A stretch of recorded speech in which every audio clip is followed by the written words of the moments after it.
चीन की वजह से पाकिस्तान और बांग्लादेश के रिलेशंस में हालिया कुछ महीनों में बहुत ज़्यादा इंप्रूवमेंट नज़र आई है, क्योंकि चीन इन दोनों मुल्कों का यानी पाकिस्तान और बांग्लादेश का मुश्तरका फ्रेंड है और अपने वन बेल्ट वन रोड वाले मंसूबे में शामिल तमाम मुल्कों के बीच चीन फ्रेंडली रिलेशंस चाहता है और इंडिया इस बात से काफ़ी परेशान रहा है। और इंडिया कभी नहीं चाहता कि पाकिस्तान और बांग्लादेश के बीच ताल्लुकात अच्छे रहें, क्योंकि इस राइवलरी को फिर इंडिया अपने फ़ायदे के लिए इस्तेमाल करता रहा है हमेशा। बांग्लादेश के अलावा एक और अहम तरीन और दुनिया के सबसे ताकतवर मुल्कों में से एक ऐसा मुल्क भी है जो कि तारीख़ी तौर पर इंडिया का सबसे अच्छा दोस्त रहा है और हर मुश्किल वक्त में उसने इंडिया का साथ दिया है। और उसके चीन और पाकिस्तान के साथ भी बहुत ही ज़्यादा ख़राब ताल्लुकात रहे हैं हिस्टोरिकली, और पाकिस्तान को 1971 में तोड़ने में उस मुल्क ने अहम तरीन रोल भी प्ले किया था, जबकि पाकिस्तान ने भी बाद में उस मुल्क को तोड़ने में अहम रोल प्ले किया था। और इस लेवल के ख़राब तरीन रिलेशंस उन दोनों मुल्कों के रहे हैं। उस मुल्क का नाम है रूस, जो कि कभी सोवियत यूनियन के नाम से जाना जाता था, और उसके चीन के साथ भी बहुत ही ज़्यादा ख़राब रिलेशंस रहे हैं। लेकिन अब टेबल्स आर टर्न्ड। इस 20वीं सदी में बड़े बड़े सरप्राइजेस दुनिया ने देखे हुए हैं। रूस इस वक्त चीन का सबसे अहम तरीन स्ट्रेटेजिक और डिफेंस पार्टनर है, और चीन के ही फैक्टर की वजह से रूस के फिर पाकिस्तान के साथ भी अच्छे रिलेशंस डेवलप हो चुके हैं और ऐसे ज़बरदस्त ताल्लुकात बने हैं रूस के पाकिस्तान के साथ कि इस वक्त रूस और पाकिस्तान दोनों मुल्कों की जो फ़ौजें हैं ये मुश्तरका फ्रेंडली मिलिट्री ड्रिल्स कर रही होती है, और रूस को पाकिस्तान के गर्म पानियों तक रसाई देने का भी पाकिस्तान ने ऐलान कर रखा है। याद रहे कि विंटर में ये जो रूस के जो पोर्ट्स हैं ये जम जाते हैं और उनको काफ़ी परेशानी का सामना रहता है अपनी इंपोर्ट और एक्सपोर्ट में। और अफ़गानिस्तान के ऊपर भी जो सोवियत यूनियन ने चढ़ाई की थी उसकी एक वजह ये भी बताई जाती है कि सोवियत यूनियन को असल में अफ़गानिस्तान के बाद पाकिस्तान आने का उनका इरादा था और उनको पाकिस्तान के समंदरों तक रसाई चाहिए थी, जो कि साल के 12 ही महीने ऑपरेशनल होते हैं। इसी वजह से इनको वार्म वाटर्स कहा जाता है। लेकिन तब तो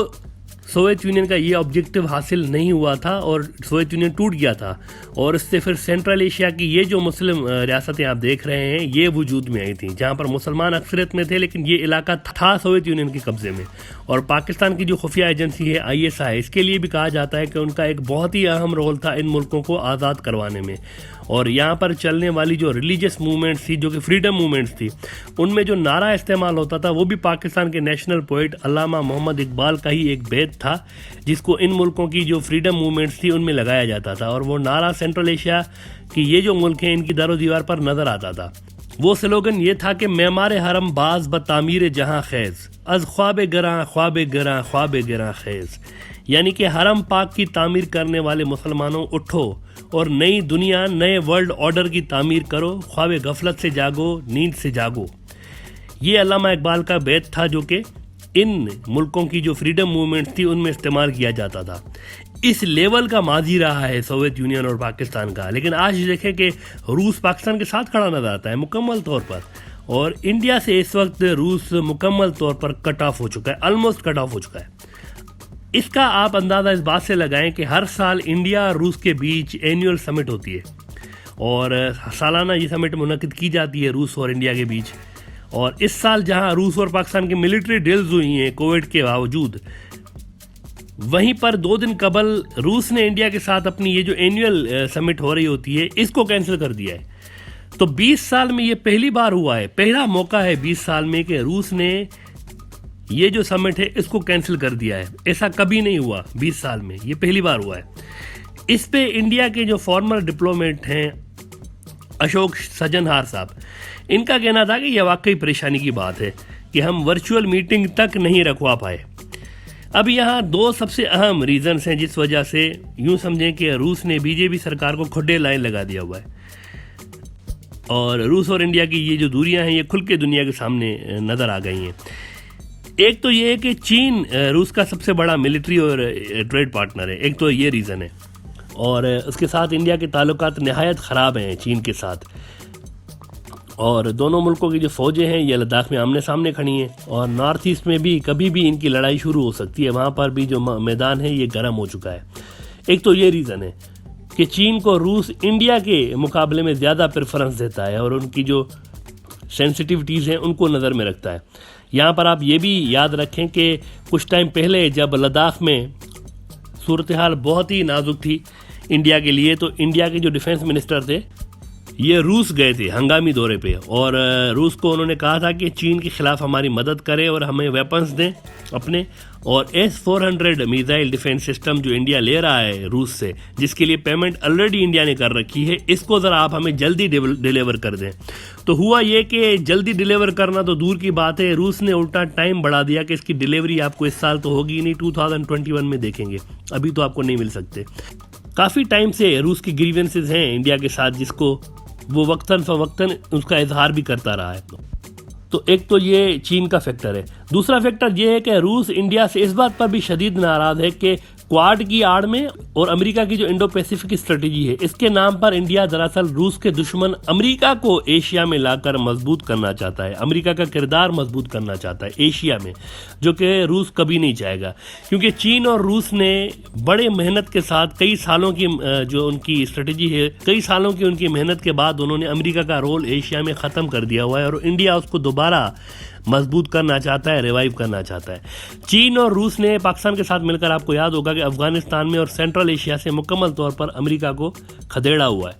और अब ऐसे में अगर इंडिया अमेरिका को चीन के खिलाफ और एशिया में उसकी पोजीशन मजबूत करने के लिए उसकी हेल्प करेगा, तो ये रूस के मफाद में भी नहीं होगा। और रूस और चीन एशिया में अपनी बादशाहत चाहते हैं, वो अपना एक किरदार चाहते हैं इस रीजन में, और वो अमेरिका को यहाँ किसी हाल में बर्दाश्त नहीं कर सकते। जबकि इंडिया यहाँ चीन के मुकाबले में अमेरिका को लाना चाह रहा है और मुकम्मल तौर पर एक तरह से अमेरिका की क्लाइंट स्टेट बना हुआ है। ये वो दो अहम तरीन फैक्टर हैं कि जिनकी वजह से अब इंडिया ने अपना रूस जैसा अहम तरीन दोस्त भी खो दिया है। और इस सब का सेहरा यकीनी तौर पर बीजेपी सरकार को और मोदी साहब को जाता है कि उन्होंने इंडिया की ये जो बैलेंस्ड फॉरेन रिलेशंस हुआ करते थे, बैलेंस्ड फॉरेन पॉलिसी उनकी हुआ करती थी, उनको मुकम्मल तौर पर अमेरिका की तरफ मोड़कर इस रीजन में अपने लिए मसाइल बढ़ा दिए हुए हैं। क्योंकि अगर आप एनालाइज करें तो इस रीजन के तकरीबन सारे ही मुल्क या तो प्रो चाइना है या फिर प्रो रशिया है। सेंट्रल एशिया के मुल्कों के ऊपर रूस का बड़ा असर है इस वक्त भी, और साउथ एशिया के मुल्कों के ऊपर चीन का असर है। उसमें बांग्लादेश आ जाता है, उसमें नेपाल आ जाता है, उसमें श्रीलंका आ जाता है, मालदीव आ जाता है, इनके ऊपर चीन का असर है। जबकि सेंट्रल एशिया में रूस का असर ज़्यादा है, और अफगानिस्तान में फिर पाकिस्तान का असर नज़र आता है। तो इन सारे मुल्कों का ये जो ब्लॉक बना हुआ है, इन्होंने अमेरिका को यहाँ से आउट कर दिया हुआ है मुकम्मल तौर पर। और इसी चीज़ को अमेरिका ने नज़र में रखते हुए ये जो नई अपनी इंडो पैसिफिक पॉलिसी बनाई है, और फिर क्वाड नाम का जापान, ऑस्ट्रेलिया और इंडिया, अमेरिका, इन 4 मुल्कों ने ये जो इत्तेहाद बनाया हुआ है कि हम टैकल करेंगे चीन को यहाँ पर। तो रूस इससे बिल्कुल भी खुश नहीं है, और इंडिया का चूँकि क्वाड में मरकज़ी किरदार है अमेरिका के बाद, तो रूस इस वजह से इंडिया को अब मशकूक नज़रों से देख रहा होता है कि इंडिया दरअसल अमेरिका की मुकम्मल तरह से हिमायत में मैदान में आ चुका है, और रूसी मफादात के ख़िलाफ़ इंडिया काम कर रहा है। तो ये वो असबाब हैं जिस वजह से रूस ने मुकम्मल तौर पर अब इंडिया से लाताल्लुकी का एक तरह से मैसेज दिया हुआ है इस एनुअल समिट को कैंसिल करके। बहरहाल इस इशू को इंडियन मीडिया में ज़्यादा तो डिस्कस नहीं किया जा रहा है, लेकिन इंडिया की अपोजिशन पार्टी के जो लीडर हैं राहुल गांधी साहब, उन्होंने अपनी हुकूमत को आड़े हाथों लिया है, और उन्होंने शदीद क्रिटिसाइज़ किया हुआ है मोदी गवर्नमेंट पे कि उन्होंने रूस जैसा अपना अहम इत्तेहादी जो है वो खो दिया हुआ है उनकी गलत पॉलिसीज़ की वजह से। और राहुल गांधी वाहिद बंदा है इंडिया के अंदर जो कि इतना खुलकर इंडिया की हुकूमत की इस पॉलिसी के ख़िलाफ़ बोल रहा है इस वक्त।